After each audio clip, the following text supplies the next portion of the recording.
My dear students, modern Gurukul channel में आप सबका स्वागत है। Modern Gurukul is a unique platform for developing your concepts and enhancing your knowledge for various exams. My dear students, अब हम त्रुटियों के संयोजन कॉम्बिनेशन ऑफ एरर का चौथा पार्ट स्टार्ट कर रहे हैं। इसमें हम पढ़ेंगे errors in powers of the quantity. तो इसमें जो फिजिकल क्वांटिटी होगी वो एक से अधिक राशियों की पावर यानी उनकी घातों के ऊपर निर्भर करेगी। अब हम ये देख लेते हैं यदि कोई फिजिकल क्वांटिटी डिफरेंट क्वांटिटीज के पावर के ऊपर डिपेंड करती है। एक एग्जांपल ले लेते हैं हम कि z equal to a to the power l b to the power m upon में c to the power n कर देते हैं। इस टाइप से डिपेंड करती है। तो इसमें एरर निकालने के लिए क्या होगा, इसकी अगली स्टेप हमारी ऐसी हो सकती है z plus minus del z equal to, आप क्या लिखेंगे यहां पर a plus minus del a to the power l, b की जगह में क्या लिखेंगे b plus minus del b to the power m upon में c plus minus del c to the power n। हम ऐसा लिख सकते हैं। फिर अगले स्टेप में हम यहां से z कॉमन ले लेते हैं, यहां से a कॉमन लेते हैं, यहां से b, यहां से c कॉमन लेते हैं। तो क्या होगा, z कॉमन ले लिया तो अंदर बचा 1 plus minus del z upon z equal to क्या होगा, यहां से a कॉमन ले लिया तो अंदर क्या बचेगा 1 plus minus del a upon a, पूरे की पावर कितनी है l है। इसी प्रकार से यहां लिख सकते हैं b कॉमन ले लिया तो अंदर बचेगा 1 plus minus del b upon b whole raise to power m। Upon में भी सेम कंडीशन, c कॉमन ले लिया तो अंदर बचेगा 1 plus minus del c upon c whole to the power n। अगली step z 1 plus minus del z upon z equal to, आप क्या लिख सकते हैं, यहां से इस l को, इस ब्रैकेट को यदि ओपन करेंगे तो a to the power l बनेगा और इसकी पावर l आएगी। यानी हम ऐसा लिख सकते हैं a to the power l और 1 plus minus del a upon a to the power l लिख सकते हैं। इसी प्रकार से b to the power m बनेगा तो उसको हम सामने लिख लेते हैं b to the power m और ब्रैकेट में क्या बचेगा 1 plus minus del B upon B to the power m upon में ये c to the power n बनेगी तो c to the power n और ब्रैकेट के अंदर 1 plus minus del c upon c to the power n। इस quantity a to the power l b to the power m upon c to the power n को हम z लिख सकते हैं। अगली स्टेप में, तो अगली स्टेप में इस क्वांटिटी को हम क्या करते हैं z लिख लेते हैं। तो उस z से इस z को हम कैंसिल कर देंगे तो क्या मिलेगा हमको z 1 plus minus del z upon z equal to, इस पूरे को हमने z लिख दिया, यहां क्या बचा हमारा 1 plus minus del a upon a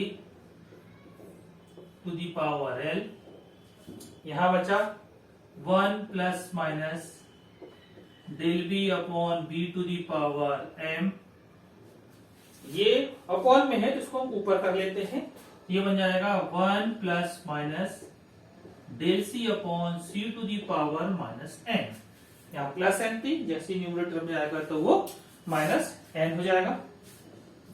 इस z से इस z को कैंसिल कर देते हैं और तो क्या बचेगा हमारे पास में अगली step 1 plus minus del Z upon Z equal to 1 plus minus del A upon A to the power L 1 plus minus del B upon B to the power M 1 plus minus del C upon C to the power minus N. इस type की term बची हमारे पास में। अब हम क्या करेंगे, इन सब में बाइनोमियल थ्योरम लगाएंगे। जैसा हमने डिवीजन के समय आपको बताया था कि ये सब कहा जाते हैं, पावर सामने आ जाती है। क्या लिखेंगे इसको हम अगली स्टेप में, 1 plus minus del Z upon Z equal to लिख सकते हैं 1 प्लस माइनस, ये जो एल है वो बीच में आएगा तो L del A upon A.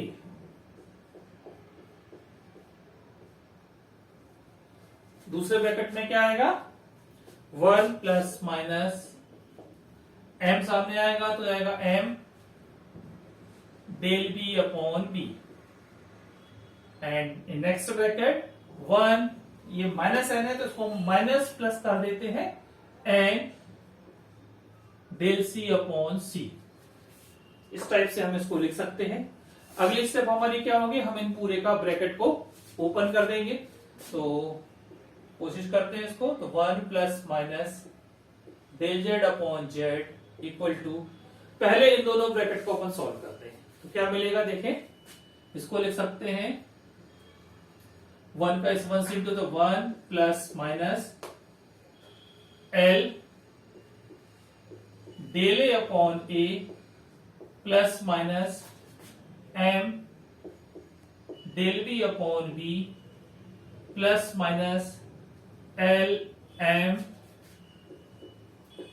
Del A upon A into del B upon B, और ये वाली quantity 1 minus plus N del C upon C, ये ऐसे टीस रहेगी। इस तरह से हमको ये टर्म मिली। यहां पर इस टर्म को जिसमें 2 बार डेल आया है, इस क्वांटिटी को हम क्या करेंगे, नेग्लेक्ट करेंगे। ये पूरी क्वांटिटी हमारी हट जाएगी। तो हमारे पास में क्या बचेगा, कुछ इस प्रकार से बचेगा, 1 plus minus del Z upon Z equal to 1 plus minus L del A upon A plus minus M del B upon B. इसको हमने पूरे को नेग्लेक्ट कर दिया है तो प्रोडक्ट में ये भी है तो ये भी चला जाएगा। ये पूरा एक ब्रैकेट में बचा, और दूसरे ब्रैकेट में क्या है आपके पास में, 1 minus plus N del C upon C. अब हम क्या करेंगे, इस ब्रैकेट का फिर मल्टीप्लाई करके ओपन कर लेते हैं।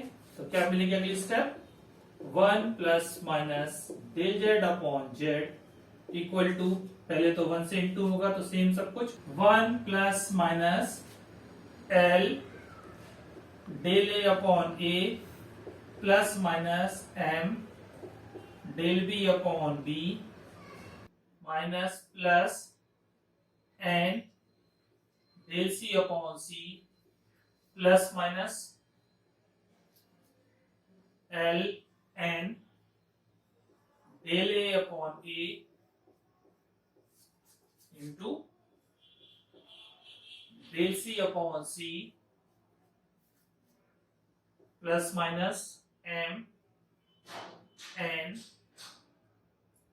Del B upon B del C upon C. इस टाइप से हमको ये टर्म मिली। इस टर्म में क्या मिल रहा है हमको, यहां पर डबल डेल है, दो बार डेल है इस क्वांटिटी को, और यहां पर भी दोनों में डेल है, इस क्वांटिटी को भी हम क्या कर देंगे, नेग्लेक्ट कर देंगे। जब इसको नेग्लेक्ट करेंगे तो हमें क्या मिलेगा, यहां से यहां तक की क्वांटिटी मिलेगी। तो हम क्या लिख सकते हैं अगली step, 1 plus minus del Z upon Z equal to 1 plus minus L del A upon A plus minus M del B upon B plus minus इसको माइनस प्लस को प्लस माइनस में लिख सकते हैं N del C upon C. इस one से one को हम कैंसिल कर सकते हैं, कैंसिल करेंगे तो क्या मिलेगा हमको, plus minus del Z upon Z equal to plus minus L del A upon A plus minus M del B upon B plus minus N del C upon C. यानी क्या मिल रहा है, जेड में जो हमको आपेक्षिक त्रुटि मिलती है वो ए में आपेक्षिक त्रुटि की एल टाइम्स होती है। एल क्या थी, उसकी पावर थी। इसी प्रकार से बी की आपेक्षिक त्रुटि की एम टाइम्स होती है और सी की आपेक्षिक त्रुटि की वो एन टाइम्स होती है। यानी कि ए की रिलेटिव एरर का एल टाइम्स, बी की रिलेटिव एरर का एम टाइम्स और सी की रिलेटिव एरर का एन टाइम्स मिलता है आपको। जब मैक्सिमम वैल्यू को निकालनी होगी तो हर बार की तरह हम क्या करेंगे, यहां से केवल प्लस का साइन लेंगे। तो हमको क्या मिलेगा, L times of del A upon A plus M times del B upon B plus N times del C upon C. इस प्रकार से हमको ये रिजल्ट मिला।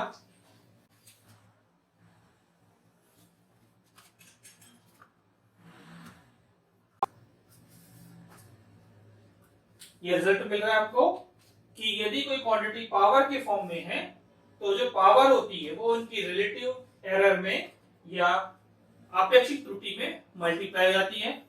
और यदि प्रतिशत त्रुटि निकालना हो तो दोनों तरफ हम 100% का इंटू कर सकते हैं। यानी हम क्या लिख सकते हैं, del Z upon Z into 100% equal to L del A upon A into 100% plus M del B upon B into 100% plus N del C upon C into 100%।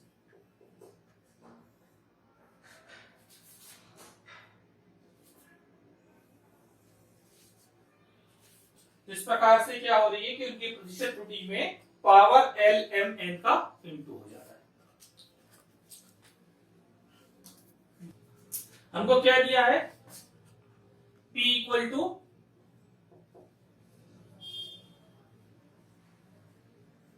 a to the power 2 b to the power 3/2 under root c और d to the power minus 5/2 ऐसा हमको दिया हुआ है। हमसे कहा गया है कि P में प्रतिशत त्रुटि निकालना है, परसेंटेज एरर निकालनी है। आपको क्या गिवन है, परसेंटेज एरर इन ए, यानी कि ए में प्रतिशत त्रुटि दी है, यानी कि del A upon A into 100% की वैल्यू आपको दी हुई है 2%। क्वेश्चन में आपको बी में प्रतिशत त्रुटि दी है, del B upon B into 100% equal to आपको दिया हुआ है 4%। सी में प्रतिशत त्रुटि दी है आपको, del C upon C into 100% की वैल्यू दी है, ये भी हमको 4% दी है। और डी में percentage error del T upon D into 100%। यहाँ जो क्वांटिटी लिखी है सब परसेंटेज एरर को रिप्रेजेंट कर रही है। कितनी दी है हमको, ये 3% दी है। तो हमको पी में परसेंटेज एरर निकालना है, तो पहले हमको इसको फॉर्मूला बनाते बनना चाहिए। तो हमने क्या देखा था, तो पी में परसेंटेज एरर यानी del P upon P into 100% equal to हम क्या लिख सकते हैं, कैसा लिखेंगे हम इसका, ए में परसेंटेज एरर यानी कि del A upon A into 100%, B की प्रतिशत त्रुटि कितनी आती है, del B upon B into 100%, del C upon C into 100% and और del D upon D into 100%। ये हमने सबकी परसेंटेज एरर लिख ली। आपको पता है कि चाहे प्लस का साइन हो, चाहे माइनस का साइन हो, चाहे मल्टीप्लिकेशन हो, चाहे डिवीजन हो, यहां पर तो केवल प्लस के ही साइन आते हैं। तो यहां पर हम सब जगह प्लस का साइन लगा देते हैं। साथ ही साथ जो परसेंटेज एरर है उसमें क्या होता है, इनकी पावर का मल्टीप्लिकेशन होता है। पावर यहाँ 2 है तो यहाँ 2 का मल्टीप्लाई जाएगा, पावर यहाँ 3/2 है तो यहाँ 3/2 का मल्टीप्लाई जाएगा, पावर यहाँ अंडर यानी कि 1/2 है तो यहाँ पर 1/2 का इंटू होगा, पावर यहाँ -5/2 है तो यहाँ पर हम +5/2 का ही मल्टीप्लाई करेंगे, माइनस का इंटू नहीं करेंगे। एक बात आप ध्यान रखिए कि केवल प्लस साइन आते हैं, यहाँ माइनस क्वेश्चन में है लेकिन हमको यहाँ पर प्लस ही लिखना है। अब हम वैल्यू पुट कर देते हैं यहाँ पर 2 इंटू ए में परसेंटेज एरर कितने दी है 2, यहाँ ले देते हैं 2% प्लस 3/2 इंटू बी में परसेंटेज एरर हमको कितनी दी 4% तो 4% प्लस 1/2, सी में परसेंटेज एरर दी 4% तो 4%, 5/2 और डी में कितनी परसेंटेज एरर है हमारी 3% तो 3%। सॉल्व करते हैं, 2 2 जा 4 प्लस ये कैंसिल होकर कितना आएगा 6 प्लस 2 प्लस 7.5%। टोटल कितना हो गया ये 19.5%। इस प्रकार से पी में जो प्रतिशत त्रुटि आएगी या परसेंटेज एरर आएगी कितनी आएगी 19.5% आएगी। इस तरह से आज आपने errors in power of the quantities के क्वेश्चन सॉल्व किए हैं। स्क्रीन पर कुछ क्वेश्चन आपको दिए गए, इन क्वेश्चंस को सॉल्व करिए। इन क्वेश्चंस के आंसर को आप कमेंट सेक्शन में लिखिए। यह वीडियो अंत तक देखने के लिए आपका धन्यवाद। Thank you for watching. यदि यह वीडियो आपको पसंद आया है तो इसे शेयर एवं लाइक अवश्य करें, और यदि आप इस चैनल पर नए हैं तो इसे सब्सक्राइब करें।